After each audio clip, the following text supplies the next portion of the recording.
ఈ రోజు మనం అధ్యయనం చేయబోయే దేవుని వాక్యం యొక్క శీర్షిక తల్లి, హృదయము మరియు సీయోను. ఈ అంశము క్రింద దేవుని కృపను పొందుకొనుటకు కొంత సమయం తీసుకుందాం. ప్రస్తుతం ప్రపంచమంతటా అనేక మంది దేవుని పిల్లలు సీయోనుకు వస్తున్నారు. మనం సీయోనుకు వచ్చినప్పుడు దేవుడు మనం బాప్తిస్మము పొందేలా చూస్తారు. పరిశుద్ధ గ్రంథపు బోధన ప్రకారంగా మనం ఒక్కొక్కటిగా దేవుని నుండి ప్రతిదీ నేర్చుకోవాలెను. కాబట్టి దేవుడు మారు జన్మిస్తేనే గాని దేవుని రాజ్యమును చూడలేరు అని సెలవిచ్చారు. క్రొత్తగా జన్మించటమనగా క్రొత్త జీవిగా జన్మించుట. మనం సత్యములో క్రొత్తగా జన్మించి సమస్తములు క్రొత్తగా నేర్చుకొనవలెను. ఈ లోకంలో మనం మన స్వంత విజయం గురించి మాత్రమే శ్రద్ధ వహించవలెను. ఏమైనా సీయోనులో మనమెల్లప్పుడూ కలిసి ముందుకు వెళ్ళవలెను.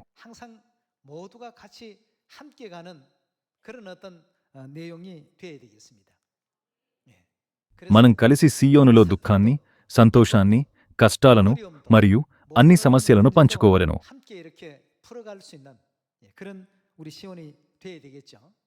మనం తల్లి హృదయాన్ని కలిగియున్నప్పుడు మాత్రమే ఇది జరుగును. సీయోను తల్లి యొక్క హృదయంతో నడిపించబడినందున మనం ఒకరికొకరం శ్రద్ధ వహించవలెను మరియు ఇతరులకు లొంగిపోవలెను మరియు తల్లి హృదయంతో అందరినీ హత్తుకొనవలెను. ఈ విధమైన హృదయం మనందరికీ అవసరం. ఎందుకనగా వారిని ప్రోత్సహించే మరియు శ్రద్ధ వహించే వారి చేతులు వారికి అవసరం.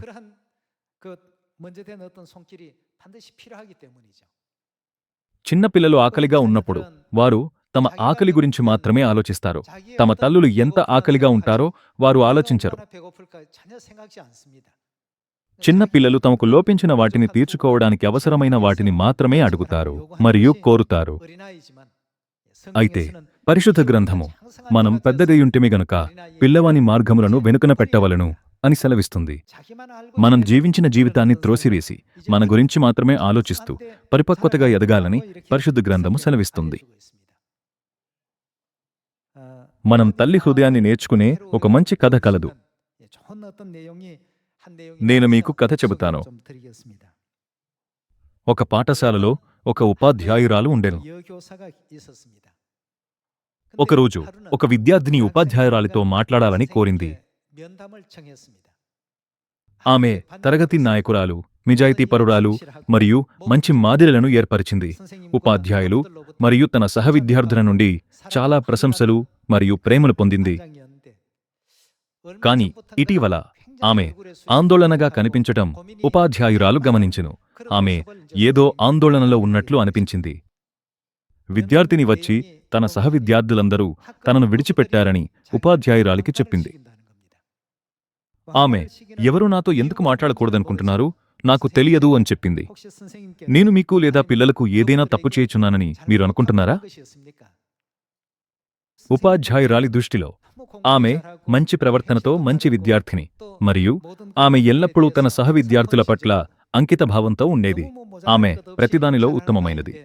మరియు పిల్లలందరూ ఆమెను ఎందుకు దూరం పెడుతున్నారో ఉపాధ్యాయురాలికి అర్థం కాలేదు. కాబట్టి ఉపాధ్యాయురాలు విద్యార్థులను ఒక్కొక్కరిని పిలిచి వారితో ఏకాంతంగా మాట్లాడేను. వారి తరగతిలో ఏదైనా జరుగుతోందా అని ఆమె వారిని అడిగెను. జూలీ అనే విద్యార్థి క్లాస్ ప్రెసిడెంట్ను దూషిస్తున్నారని అందరూ ఆమెకు చెప్పెను.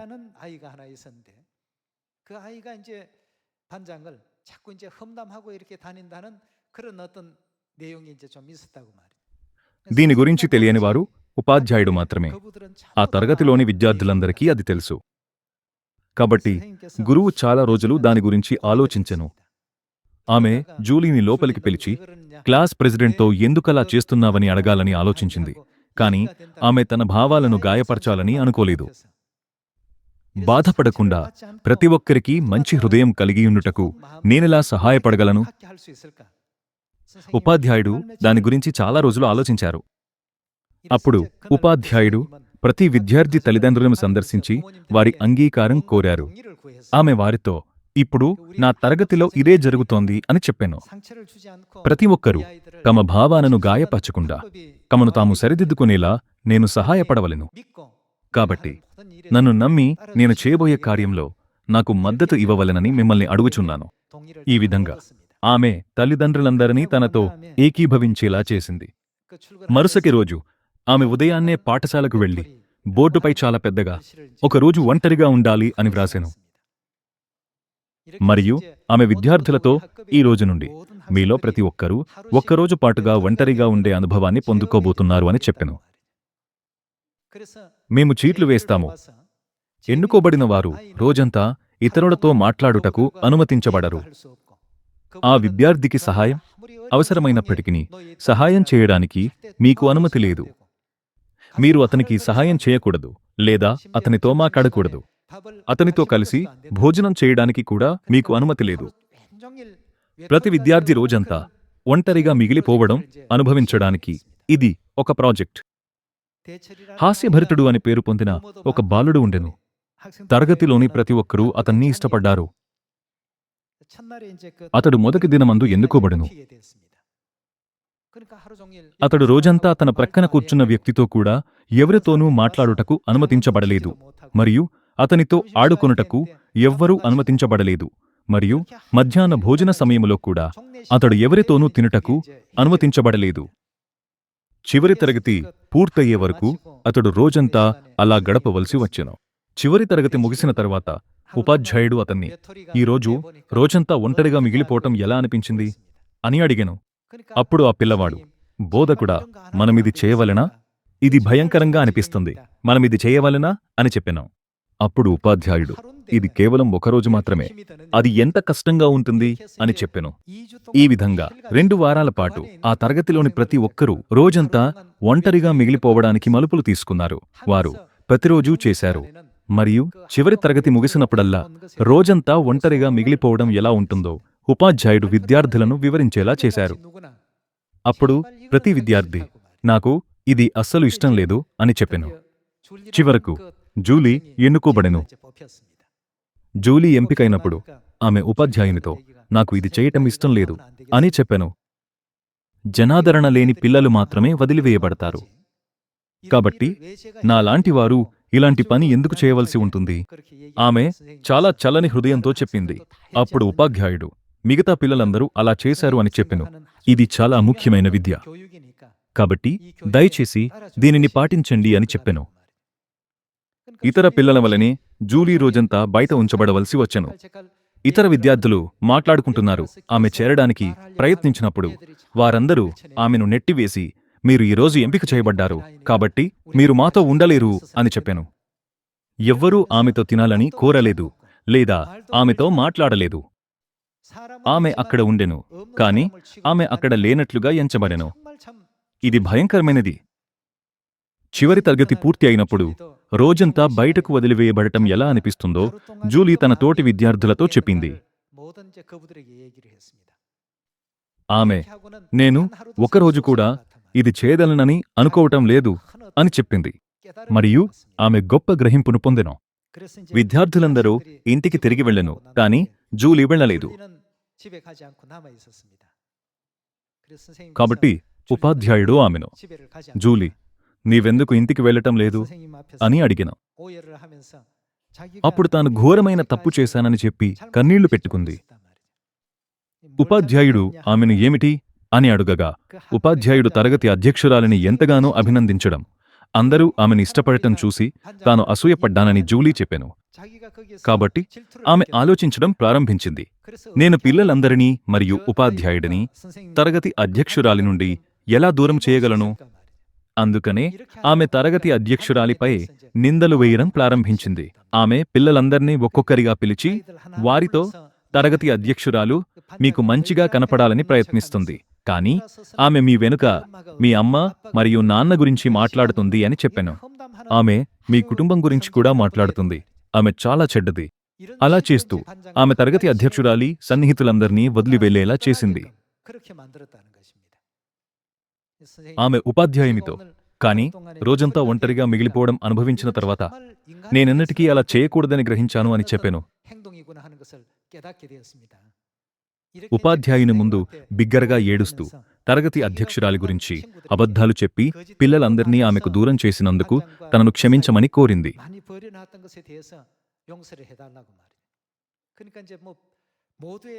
దీని తర్వాత విద్యార్థులందరూ ఐక్యంగా మారారు.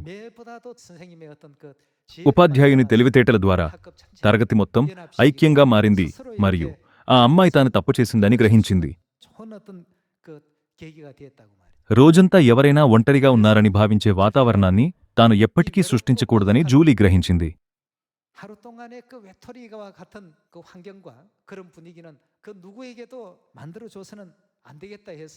ఆ సమయం నుండి విద్యార్థులు తరగతి మొత్తాన్ని ఐక్యంగా ఉంచడానికి ప్రయత్నించారు. తద్వారా ఎవరూ ఒంటరిగా మిగిలిపోకుండా తాము దానిని అనుభవించే వరకు అది ఇతరులను ఎంతగా బాధిస్తుందో వారు గ్రహించలేదు. కొందరు పిల్లలు ఫలానా పిల్లవాడిని వదిలివేసినప్పుడు వారు వారితో చేరారు, మరియు కొందరు పిల్లలు ఫలానా పిల్లవాడితో ఆడుకొనుటకు నిరాకరించినప్పుడు వారు కూడా చేశారు.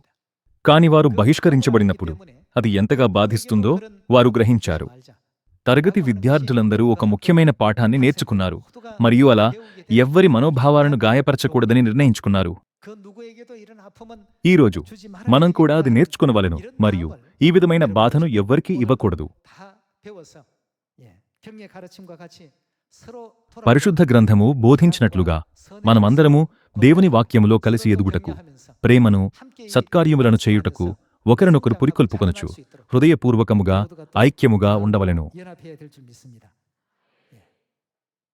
రండి, హెబ్రీయులు 10వ అధ్యాయం 22వ వచనం చూద్దాం. మనస్సాక్షికి కల్మషము తోచకుండునట్లు ప్రోక్షింపబడిన హృదయములు గలవారమును, నిర్మలమైన ఉదకముతో స్నానము చేసిన శరీరములు గలవారమునయ్యుండి, విశ్వాస విషయములో సంపూర్ణ నిశ్చయత కలిగి యథార్థమైన హృదయముతో మనము దేవుని సన్నిధానమునకు చేరుదము. వాగ్దానము చేసినవాడు నమ్మదగినవాడు గనుక మన నిరీక్షణ విషయమై మనమొప్పుకొనినది నిశ్చలముగా పట్టుకొందము. కొందరు మానుకొనుచున్నట్టుగా సమాజముగా కూడుట మానక ఒకనినొకడు హెచ్చరించుచు, ప్రేమ చూపుటకును సత్కార్యములు చేయుటకును ఒకనినొకడు పురికొల్పవలెనని ఆలోచింతము. మనం ఒకరినొకరు దేనివైపు హెచ్చరించవలను? ఆ దినము సమీపించుట మీరు చూచిన కొలది మరి ఎక్కువగా అలాగు చేయుచు. ప్రేమ చూపుటకును సత్కార్యములు చేయుటకును ఒకనినొకడు పురికొల్పవలెనని ఆలోచింతము. పరిశుద్ధ గ్రంథము మనకు బోధిస్తున్నది ఏమనగా, సమాజముగా కూడుట మానక ప్రేమను, సత్కార్యములను చేయుటకు ఒకరినొకరు పురికొల్పవలెనని ఆలోచింతము. ప్రేమను, సత్కార్యములను చేయుటకు ఒకరినొకరు పురికొల్పుటకు మనం మొదటగా ఒకరినొకరు జాగ్రత్త వహించవలెను. ఒకరినొకరు చూచుకొనుచు మనం ఐక్యముగా ఉండి ప్రేమను, సత్కార్యములను చేయుటకు ఒకరినొకరు హెచ్చరించవలెను. ఇది దేవుని చిత్తము.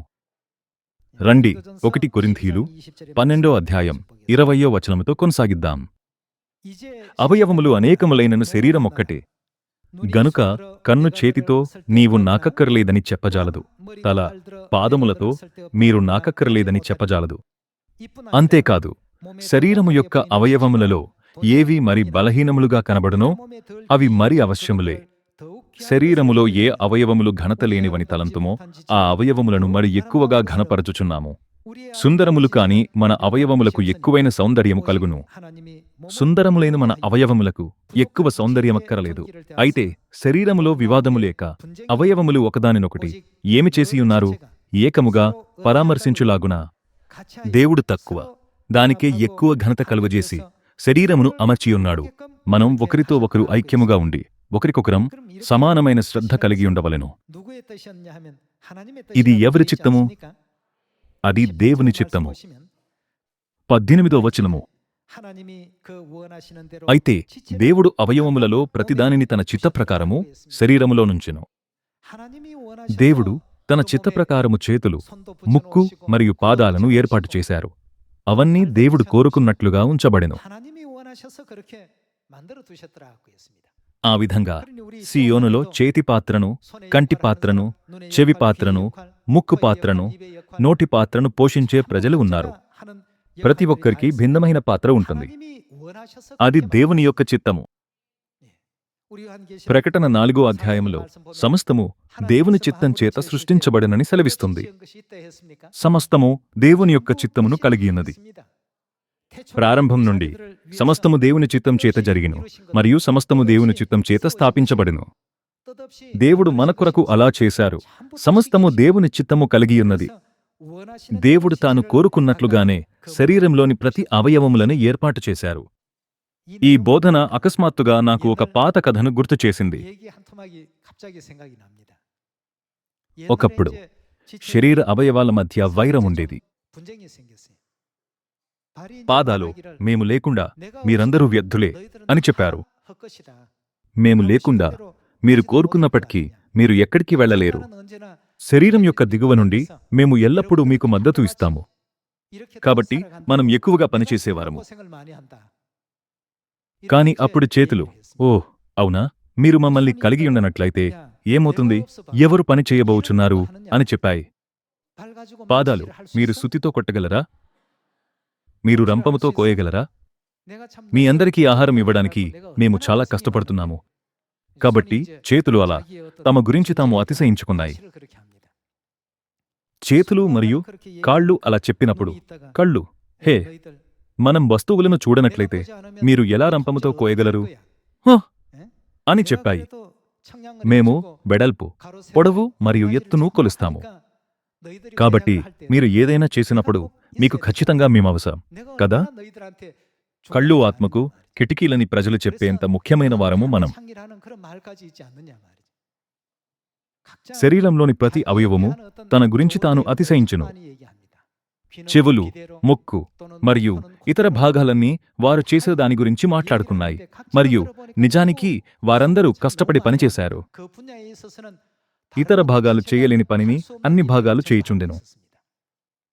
అప్పుడు వారు నాలుక గురించి మాట్లాడటం ప్రారంభించారు. మేము చాలా కష్టపడతాము మరియు చాలా బాధపడతాము.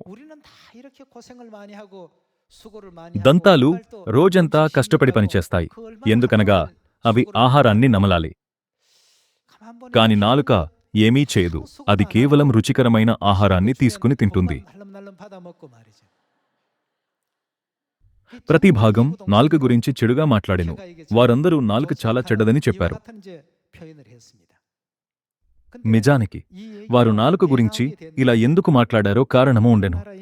ఒక రాజ్యంలో రాజు అనారోగ్యానికి గురయ్యాడు. అతడు పందిపాలు త్రాగవలెనని వైద్యుడు అతనికి నిర్ధారించెను. రాజు స్వస్థత పొందుటకు అది మాత్రమే మార్గమని వైద్యుడి చెప్పెను. కాబట్టి శరీరము యొక్క అన్ని అవయవాలు ఏకమై పందిపాలను వెదుకుటకు వెళ్ళెను. రాజభవనమునకు వెళ్ళు మార్గమందు పందిపాలు దొరికిన తర్వాత వారు అలా వాదించుకోవడం ప్రారంభించారు. వారు పందిపాలు పొందుటకు ఎంతగా పనిచేశారో మాట్లాడుకున్నారు. ప్రతిదీ తనను తానే పొగుడుకొనెను. పాదాలు ఎంత పనిచేశాయో, కళ్ళు ఎంతగా పనిచేశాయో, ముక్కు ఎంతగా పనిచేశాయో వారు మాట్లాడుకున్నారు. కాని నాలుక ఏమీ చేయలేదని వారు భావించారు. అది ఏమీ చేయనప్పటికీ నాలుక వారితో కలిసి బహుమతిని అందుకోబోచున్నందున వారు కలత చెందారు. వారి సంభాషణలన్నీ విన్న తర్వాత నాలుక ఇలా సెలవిచ్చెను. పాదాలు కష్టపడి పనిచేశాయి, చేతులు కూడా అలాగే పనిచేశాయి, కళ్ళు మరియు చెవులు కూడా అలాగే, ముక్కు కూడా అలాగే చేసింది. ప్రతి ఒక్కరూ కూడా అలాగే. ప్రతి భాగం కష్టపడి పనిచేసెను, కాని నేను ఏమీ చేయలేదని మీరు అంటారు.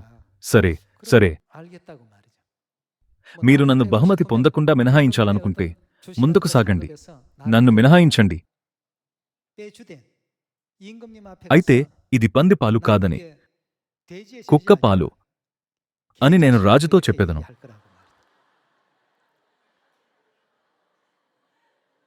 అప్పుడు ప్రతి భాగం ఆశ్చర్యపడి వణికిపోయెను. నాలుక ఏమి చెప్పబోవుచున్నదో దానిపై ఆధారపడి వారు చనిపోవచ్చు లేదా జీవించవచ్చు. కాబట్టి ప్రతి ఒక్కరూ నాలుకతో క్షమాపణలు చెప్పెను.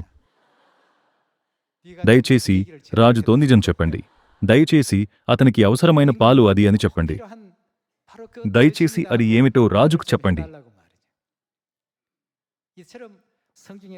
1 కొరింథీయులు 12వ అధ్యాయములో దేవుడు సెలవిచ్చినట్లుగా నాలుక అనవసరంగా కనపడినను శరీరంలో చాలా ముఖ్యమైన భాగము. నాలుకపై ఆధారపడి అన్ని అవయవాలు జీవము మరియు మరణానికి మధ్యన ఉంటాయి. ముక్కు వాసన చూడగా కన్నులు చూశాయి మరియు పళ్ళు ఆహారాన్ని నమిలినప్పుడు నాలుక ఏమీ చేయడం లేదని అనిపించింది. ఏమైనా అది నిజం కాకుండెను. వారు రాజు వద్దకు పాలన తీసుకువచ్చినప్పుడు అది ఏమిటో నాలుక అతనికి చెప్పవలసి ఉండెను. నాలుక, ఓ రాజా, మీరు వెతుకుతున్న ఔషధం ఇదే అని పలకాలి. ఇది త్రాగితే మీరు కోలుకుంటారు. కాని నాలుక, ఇది పందిపాలు కాదు, కుక్క పాలు అని చెప్పబోతున్నందున వారందరూ వణికిపోయారు. ప్రతి ఒక్కరూ దేవుడు అనవసరమైన బిడ్డను సీయోనుకు పంపునా?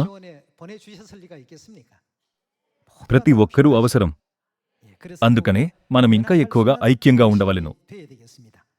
ప్రవక్తలు మన సీయోను గురించి ప్రవచించినప్పుడు దుఃఖము మరియు నిట్టూర్పు సీయోను నుండి పారిపోవునని మరియు సీయోనులో ప్రతి ఒక్కరూ నూతన వ్యక్తిగా మారునని వారు చెప్పారు. రండి, యెషయా 51వ అధ్యాయం చూద్దాం. యెషయా 51వ అధ్యాయం 11వ వచనము. యెహోవా విమోచించిన వారు పాటలు పాడుచు తిరిగి సీయోనునకు వచ్చెదరు. వారి తలల మీద నిత్యానందముండును. వారు ఆనంద సంతోషములు గలవారై వచ్చెదరు. దుఃఖమును నిట్టూర్పును ఏమగును? ఎగిరిపోవును. సీయోనులో మనందరము తల్లి హృదయాన్ని కలిగి ఉండవలెను. సీయోను ఇలా ఉండవలెను. యెషయా 35వ అధ్యాయం 8వ వచనము. అక్కడ దారిగానున్న రాజమార్గము ఏర్పడును. అది పరిశుద్ధ మార్గమనబడును. అది అపవిత్రులు పోకూడని మార్గము. అది మార్గమున పోవు వారికి ఏర్పరచబడను. మూఢులైనను దానిలో నడుచుచు త్రోవను తప్పకయుందురు. అక్కడ సింహముండదు, క్రూర జంతువులు దాని ఎక్కవు. అవి అక్కడ కనబడవు. విమోచింపబడిన వారే అక్కడ నడుచుదురు.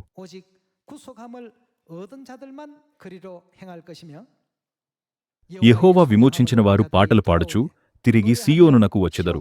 వారి తలల మీద నిత్యానందముండును. వారు ఆనంద సంతోషములు గలవారై వచ్చెదరు. దుఃఖమును నిట్టూర్పును ఎగిరిపోవును. ఈ విషయాలన్నీ ఎక్కడ జరుగును? సీయోనులో.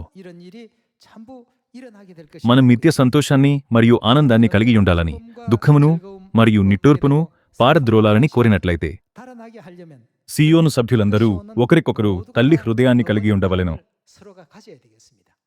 మరియు మనమేమి చేయవలెనని పరిశుద్ధ గ్రంథము సెలవిస్తుంది? మనం ఒకరికొకరం శ్రద్ధ వహించవలెను.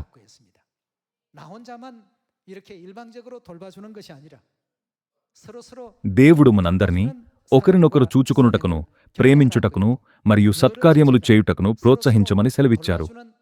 సీయోను ఈ విధమైన స్థలంగా ఉండవలెను. అప్పుడు దుఃఖము మరియు నిట్టూర్పు తొలగిపోవును మరియు దేవుడు సృష్టించబోయే క్రొత్త స్వభావమును మనం ధరించుకోగలము. రండి, ఎఫెసీయులకు 4వ అధ్యాయం 22వ వచనం చూద్దాం. కావున మునుపటి ప్రవర్తన విషయములోనైతే మోసకరమైన దురాశ వలన చెడిపోవు మీ ప్రాచీన స్వభావమును వదులుకుని మనము మన పాత స్వభావమును వదిలించుకోవలెను. మన పాత అలవాట్లను, పాత జీవన శైలిని, పాత తీర్పు ప్రమాణాలను మరియు లోకంలో నేర్చుకున్న అన్ని దుష్ట అలవాట్లను మనం వదిలించుకోవాలి. వచనం 23. మీ చిత్తవృత్తి అందు నూతనపరచబడిన వారై నీతియు యథార్థమైన భక్తియుగల వారై దేవుని పోలికగా సృష్టింపబడిన నవీన స్వభావమును ధరించుకొనవలెను. మనము క్రొత్త స్వభావమును ధరించవలెను. మనము ఒకరికొకరము అవయవములై యున్నాము గనుక మీరు అబద్ధమాడుట మాని ప్రతివాడును తన పొరుగువానితో సత్యమే మాటలాడవలెను. కోపబడుడిగాని పాపము చేయకుడి. సూర్యుడస్తమించు వరకు మీ కోపము నిలిచియుండకూడదు. అపవాదికి చోటియకుడి. దొంగిలువాడు ఇక మీదట దొంగిలక అక్కడగలవానికి పంచిపెట్టుటకు వీలు కలుగు నిమిత్తము తన చేతులతో మంచి పని చేయుచు కష్టపడవలెను. వినువారికి మేలు కలుగునట్లు అవసరమును బట్టి క్షేమాభివృద్ధికరమైన అనుకూల వచనమే పలుకుడిగాని దుర్భాష ఏదైనను మీ నోట రానియకుడి. దేవుని పరిశుద్ధాత్మను దుఃఖపరచకుడి.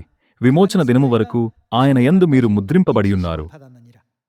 సమస్తమైన ద్వేషము, కోపము, క్రోధము, అల్లరి, దూషణ, సకలమైన దుష్టత్వము మీరు విసర్జించుడి. ఒకని ఎడల ఒకడు దయగలిగి కరుణాహృదయులై క్రీస్తునందు దేవుడు మిమ్మును క్షమించిన ప్రకారము మీరును ఒకరినొకరు క్షమించుడి. పరిశుద్ధ గ్రంథం ద్వారా ఈ వచనాలలో చెప్పబడిన కార్యములను మనం చేయనప్పుడు మన సీయోను తల్లి యొక్క హృదయం ద్వారా పరిపూర్ణం కాగలదని దేవుడు మనకు తెలియజేశారు.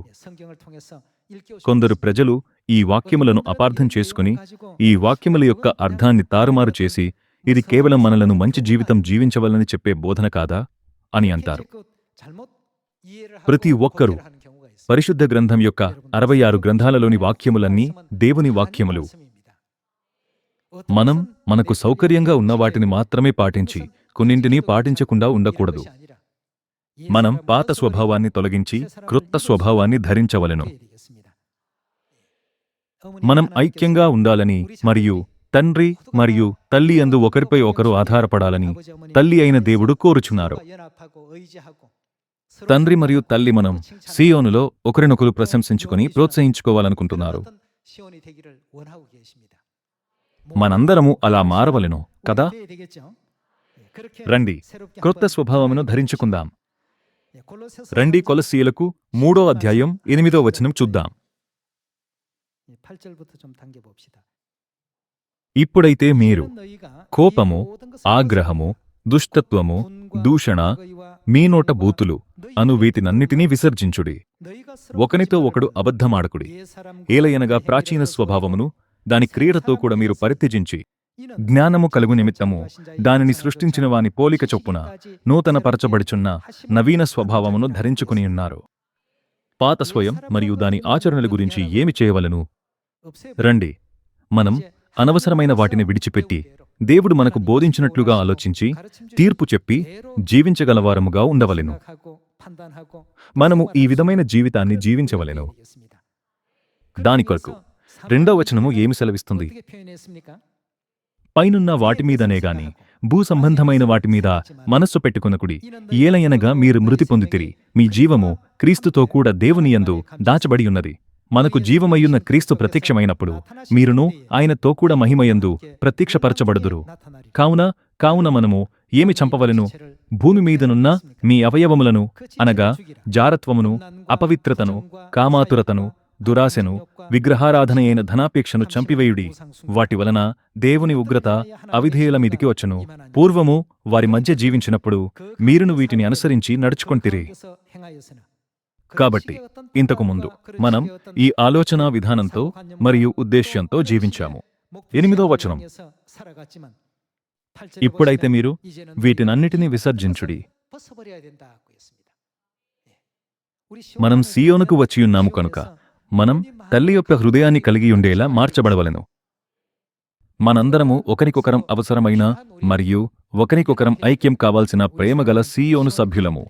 మన దేవుడు సెలవిచ్చారు, మీరు సువార్త కార్యమును బాగా చెయ్యాలనుకుంటే ఐక్యంగా ఉండండి. రండి, ఉపదేశాన్ని ముగించే ముందు మరొక వచనం చూద్దాం.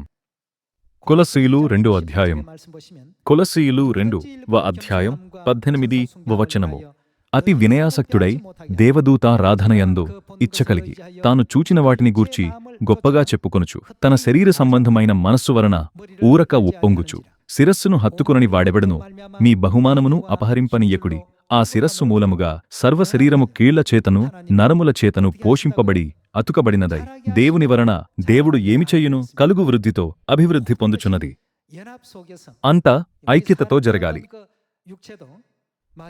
అన్ని స్నాయువులు మరియు నరములు ఒకదానితో ఒకటి ఐక్యమై తలచేత ఒకటిగా మారినప్పుడు మానవ శరీరము ఎదగగలదు. మన సంఘము విషయంలో కూడా అలాగే ఉంటుంది. ఇప్పుడు తప్పిపోయిన మన సహోదర సహోదరీలలో చాలామంది త్వరగా సీయోనుకు తిరిగి వచ్చుచున్నారు. మనం వారి పట్ల ఓపికగా ఉండవలెను మరియు తల్లి హృదయంతో వారిని నడిపించవలెను. తద్వారా వారు తమని తాము దేవుని వాక్యమునకు అనుగుణంగా మార్చుకోగలరు మరియు పరలోక ప్రజలకు యోగ్యులుగా మారగలరు. మనం వారిని నడిపించవలెను, వారిని ఓదార్చవలెను మరియు ఒకరినొకరు ప్రోత్సహించుకోవలెను. తద్వారా మనందరము నిత్య పరలోక రాజ్యమునకు వెళ్ళగలము.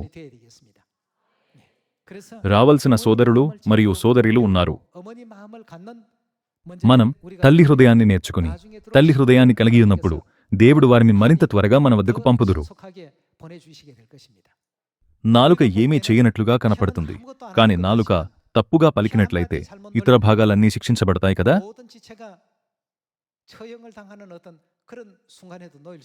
నాలుక ఏమీ చేయుట లేదని కాదు, ప్రతి ఒక్కరూ తమ తమ పాత్రలను పోషిస్తున్నారు.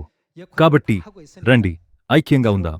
ఈ రోజు మనం ఐక్యంగా ఉందాం, రేపు ఐక్యంగా ఉందాం మరియు ఎల్లప్పుడూ ఐక్యంగా ఉందాం. తద్వారా 7 బిలియన్ల ప్రజలందరికీ తండ్రి మరియు తల్లి యొక్క సువార్త ప్రకటించబడగలదు. ఇలా చేస్తూ సియోనులందరూ తండ్రి మరియు తల్లి యందు కలిసి ఎదుగుదాం. మీరు అధిక కృపను పొందుదురని ఆశిస్తూ ఈనాటి ఉపదేశాన్ని ముగించాలనుకుంటున్నాను. చాలా ధన్యవాదములు.